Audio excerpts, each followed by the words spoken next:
Exercise 6.2 types of matrices. ये different categories हैं matrices की। सबसे पहले हम देख लेते हैं रो मैट्रिक्स क्या है।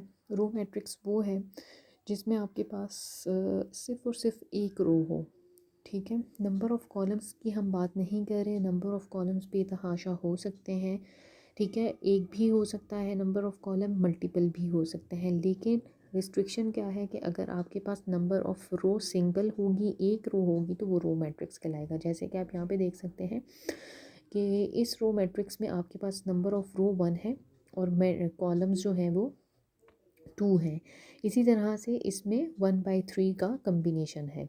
फिर कॉलम मैट्रिक्स में रिस्ट्रिक्शन ये होती है कि कॉलम एक होना चाहिए, रोज़ आपके पास मल्टीपल हो सकती हैं। जैसे कि यहाँ आप ऑर्डर इसका चेक कर सकते हैं, कॉलम हमेशा 1 होगा, ऑर्डर रोज़ आपके पास मल्टीपल हो सकती हैं। फिर रेक्टेंगुलर मैट्रिक्स वो मैट्रिक्स होती हैं, ये बस याद रखें कि ये अनइक्वल मैट्रिक्स होती हैं, ठीक है, नॉट इक्वल, यानी कि नंबर ऑफ़ रोज़ और कॉलम्स डिफरेंट होते हैं, जिसकी वजह से जिस मैट्रिक्स की शेप रेक्टेंगुलर शेप बने वो आपके पास नॉट इक्वल यानी कि नॉन इक्वल मैट्रिक्स होती है।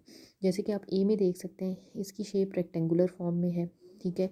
इसी तरह से ये भी रेक्टेंगुलर फॉर्म में है, सिमिलरली दिस वन, ठीक है। तो इसमें जो ऑर्डर होता है वो डिफरेंट होता है। तो 1/2 है, 2/1 है, 2/3 है, और जिन मैट्रिक्स का जिस मैट्रिक्स का ऑर्डर सेम होगा, ठीक है, वो आपके पास स्क्वायर मैट्रिक्स होगा। ये डिफरेंस होता है रेक्टेंगुलर मैट्रिक्स में और स्क्वायर मैट्रिक्स में कि जिनका ऑर्डर सेम होता है वो स्क्वायर मैट्रिक्स होता है, जो डिफरेंट होता है वो रेक्टेंगुलर मैट्रिक्स होता है। फिर ज़ीरो और नल है कि ज़ीरो और नल में क्या है कि जो एलिमेंट्स होते हैं वो सारे के सारे ज़ीरोज़ होते हैं, ऑर्डर डिफरेंट हो सकता है, तो नल मैट्रिक्स को हम ज़ीरो से रिप्रेजेंट करते हैं, ठीक है। यहाँ आप देख सकते हैं कि इसका ऑर्डर 1/1 है, इसका 1/2 है, 2/2 है, 3/3 है, लेकिन इनके एलिमेंट्स ज़ीरो होते हैं, जिसकी वजह से इसको हम नल मैट्रिक्स भी कहते हैं। डायगोनल मैट्रिक्स वो होता है कि डायगोनल में सबसे पहला पॉइंट इसमें होता है कि डायगोनल मैट्रिक्स हमेशा आपके पास स्क्वायर मैट्रिक्स होता है, ठीक है। और इसमें सारे एलिमेंट्स जो होते हैं, at least the one element in the diagonal are zeros, is called diagonal matrix, ठीक है। यानी कि in which all the elements except at least the one element in the diagonal are zeros, ठीक है। यानी कि कोई ना कोई एक एलिमेंट ज़ीरो होना चाहिए डायगोनल में, ठीक है। जैसे कि आप यहाँ पे देख सकते हैं, ये एक डायगोनल बन रहा है, ये एक डायगोनल बन रहा है, ठीक है। इसी तरह से ये आपके पास एक डायगोनल बन रहा है, तो उसको हम कहते हैं diagonal matrix. Some elements of the diagonal in a matrix में be zero but not at all, ठीक है। यानी कि ज़रूरी नहीं है कि सारे डायगोनल में जो एलिमेंट्स हैं वो ज़ीरोज़ ही हों, हो सकता है कि ना भी हो, ठीक है। लेकिन एक्सेप्ट अगर एक आपके पास पॉसिबिलिटी आ जाती है तो वो फिर आपके पास डायगोनल मैट्रिक्स बन जाता है। स्केलर मैट्रिक्स क्या होता है, जिनके इक्वल एलिमेंट्स होते हैं, या जैसे कि ये, ठीक है। यानी कि जो उनका डायगोनल बनता है ना, तो डायगोनल की जो वैल्यूज़ होती हैं वो सेम होती हैं। यानी कि ये एक डायगोनल बन रहा है 5 और 5 0 0, तो ये एलिमेंट सेम है, 0 0 are equal, 5 and 5 is equal, √2 √0, ये 4 में आप देखेंगे सारे ज़ीरोज़ हैं, ठीक है। तो ये आपके पास एक डायगोनल बन रहा है, तो इनको हम कहते हैं स्केलर मैट्रिक्स। फिर होता है यूनिट और आइडेंटिटी मैट्रिक्स। आइडेंटिटी इसका बिल्कुल ऑपोजिट होता है ज़ीरो और नल का, ठीक है। इसमें ये होता है कि इसमें आपके पास जो डायगोनल बनते हैं उसकी क्या कहते हैं उसको, ईच एलिमेंट जो होता है वो 1 के इक्वल होता है, ठीक है। तो ऐसा स्केलर मैट्रिक्स, यानी कि इस तरह का स्केलर मैट्रिक्स, ठीक है। यानी कि स्केलर मैट्रिक्स की क्या प्रॉपर्टी है कि उसका डायगोनल में जो नंबर्स आ रहे होते हैं वो इक्वल होते हैं, तो इक्वल तो होंगे, लेकिन डायगोनल में अगर सारे 1 आएंगे तो वो आपके पास आइडेंटिटी मैट्रिक्स होगा, जैसे कि ये वाला है, ठीक है। यहाँ पर डायगोनल में सारे 1s आ रहे हैं, ठीक है। इसी तरह से यहाँ पर भी डायगोनल में 1 आ रहे हैं, तो वो आपके पास होते हैं आइडेंटिटी मैट्रिक्स। फिर ट्रांसपोज ऑफ मैट्रिक्स ये होता है कि जब आप रोज़ एंड कॉलम्स को इंटरचेंज कर देते हैं, ठीक है, मैट्रिक्स ए के रोज़ एंड कॉलम्स को जब आप इंटरचेंज कर देते हैं तो आपके पास ट्रांसपोज ऑफ मैट्रिक्स बन जाता है। तो क्वेश्चन स्टार्ट करते हैं। 6.2 क्वेश्चन नंबर 1 और देखते हैं इसका। Question number 1, identify row matrix, column, square, rectangular matrix among the following matrices. तो ए जो है, सबसे पहले ए को देख लेते हैं।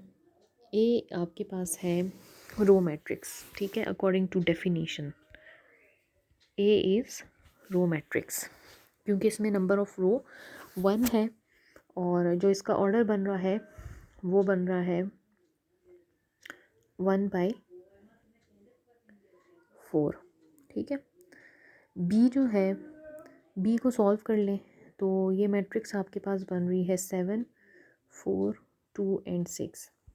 तो इसमें और इसका ऑर्डर बन रहा है 2/2 का, तो इट इज़ स्क्वायर मैट्रिक्स, ठीक है। It is square matrix. C is a plus X and b plus Y. तो ये आपके पास बन रहा है जी कॉलम मैट्रिक्स, ठीक है। जब a प्लस एक्स होगा तो उसकी वैल्यू कुछ इस तरह से बनेगी, सिंगल वैल्यू बनेगी, तो it is column matrix. d is row matrix, e भी आपके पास रो मैट्रिक्स है, ठीक है। f आपके पास अगेन सॉरी d और e जो है ये आपके पास स्क्वायर है, ठीक है। f is also square. g is g आपके पास है रेक्टेंगुलर मैट्रिक्स। अच्छा, h जो है वो आपके पास है, h भी आपके पास रो मैट्रिक्स है, ठीक है। h रो मैट्रिक्स हो गया और g रेक्टेंगुलर हो गया और इसके अलावा और कोई कम्बिनेशन इसमें। अच्छा, इसके अलावा ए भी आपके पास रेक्टेंगुलर बन सकता है, ठीक है। और सी भी आपके पास रेक्टेंगुलर बन सकता है अकॉर्डिंग टू डेफिनेशन जो हमने अभी पढ़ी थी। तो ये तो हो गया क्वेश्चन नंबर 1। अब देख लेते हैं क्वेश्चन नंबर 2 को। Question number 2, identify diagonal matrix, scalar and identity. तो अकॉर्डिंग टू डेफिनेशन हम इसको 1 बाय 1 देखते हैं कि ए जो है वो आपके पास कौन सी कैटेगरी में आ रहा है। तो ए में जो है ये आपके पास बन रहा है डायगोनल मैट्रिक्स, क्योंकि अगर हम डेफिनेशन देखें तो डायगोनल में हमारे पास एक एटलीस्ट डायगोनल में ज़ीरो आना चाहिए। तो ए तो हो गया डायगोनल मैट्रिक्स। और ए स्केलर क्यों नहीं हो सकता, क्योंकि इसमें सारे डायगोनल में इसमें जो है वो सेम आने चाहिए, ठीक है। डायगोनल में तो इसमें कोई सेम नहीं आ रहा। और आइडेंटिटी भी इसमें इस वजह से नहीं हो सकता क्योंकि सारे वंस आने चाहिए डायगोनल में। तो ए जो है वो हमारे पास है डायगोनल मैट्रिक्स। फिर है बी। बी हमारे पास, इसमें आप देखें डायगोनल में सारे सेम आ रहे हैं, तो बी आपके पास है जी स्केलर। ये आइडेंटिटी क्यों नहीं हो सकता, क्योंकि सारे वंस नहीं आ रहे, ठीक है। अब सी जो है, सी आपके पास है इट्स डायगोनल मैट्रिक्स, ठीक है। अकॉर्डिंग टू डेफिनीशन डायगोनल क्यों है, क्योंकि इसमें एक नॉन ज़ीरो है, ठीक है, और बाकी ज़ीरोज़ हैं, तो it is diagonal matrix. D is scalar, sorry D is identity, क्योंकि इसमें आपके पास सारे डायगोनल्स में 1 आ रहे हैं। फिर ई इज़ स्केलर, स्केलर क्यों है, क्योंकि डायगोनल में दोनों 5 हैं। फिर F is diagonal matrix, diagonal क्यों है, एक नॉन ज़ीरो है, ठीक है, तो एफ इज़ डायगोनल मैट्रिक्स। फिर हो गया जी जी जो है वो आपके पास है स्केलर मैट्रिक्स। क्यों?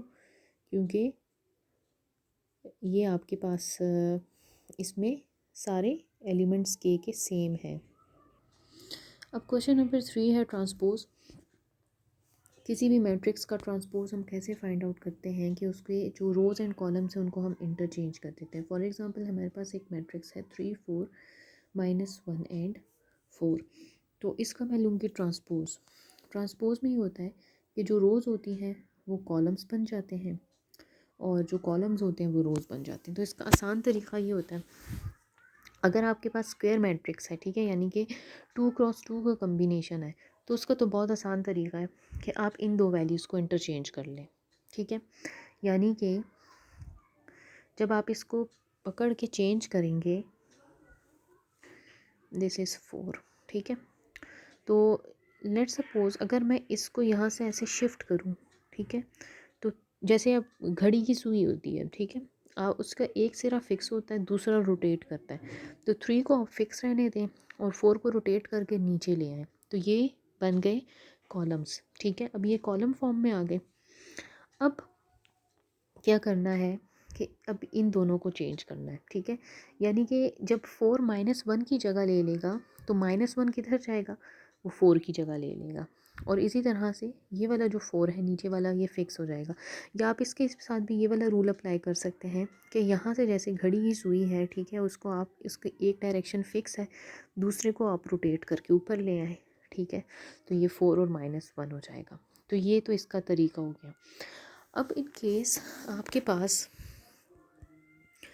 एक ऐसी मैट्रिक्स है जो रेक्टेंगुलर मैट्रिक्स है, यानी कि नो उसके रोज़ एंड कॉलम्स ऑर्डर डिफरेंट है, जैसे कि डी है।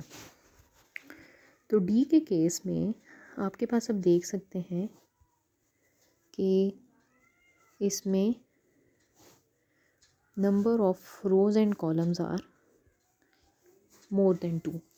तो वो तो उसके लिए रूल हो गया ना कि आप उसके जो वैल्यूज़ हैं उसको चेंज करेंगे। इसमें रूल ये अप्लाई होता है कि फर्स्ट रो और फर्स्ट कॉलम को हम इंटरचेंज कर लेते हैं। ठीक है, यानी कि इसमें हम ये करते हैं कि LMN, यानी कि वही बात हो गई कि घड़ी की सुई आप यहाँ से पकड़ें, ठीक है, और M और N को P और A की जगह लें। अब P और A कहाँ चले जाएंगे, वो ऊपर चले जाएंगे, P और A, ये हो गया इंटरचेंज। अब पीछे कौन सा एरिया बच गया है हमारे पास, पीछे हमारे पास ये बच गया है। अब ये वही स्क्वायर मैट्रिक्स बन गया जो हमने ए में किया था। ए में हमने क्या किया था, इनको चेंज कर दें, रिमेनिंग को एज इट इज़ रहने दें। तो Q और C एज इट इज़ आ जाएंगे और R और B जो हैं वो इंटरचेंज हो जाएंगे। तो ये R और B इंटरचेंज हो जाएंगे। ठीक है, तो ये वो वाला कम्बिनेशन बन रहा है। तो जब आपके पास ऑर्डर चेंज हो जाता है, ठीक है, यानी कि 2 × 2 से ऊपर चली जाती है ना मैट्रिक्स, तो फिर उसमें आप ये रूल अप्लाई करते हैं कि ऊपर वाले को पहले इंटरचेंज कर दें, फिर स्क्वायर मैट्रिक्स बन जाता है। तो स्क्वायर मैट्रिक्स को वही वाला रूल अप्लाई करें कि इनकी ये दो वैल्यूज़ इंटरचेंज कर दें, वो बाकी वाली फिक्स रहेंगी। तो ये आपके पास डी पार्ट हो गया। बी पार्ट में भी क्या होगा,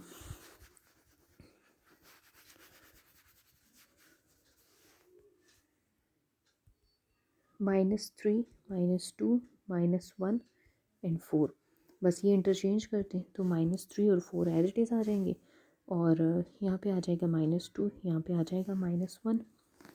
इसी तरह से अब सी वाला है, तो सी में क्या होगा कि A - B, C और D है। तो जब इसका अच्छा, और इसका ट्रांसपोज कैसे लिखेंगे, B ट्रांसपोज, ठीक है, ये ज़रूर लिखिएगा, B का ट्रांसपोज। अब C का ट्रांसपोज हमारे पास बन रहा है C ऑफ D, यहाँ आ जाएगा A D as it is और -B और C, तो ये उसका बन जाएगा ट्रांसपोज।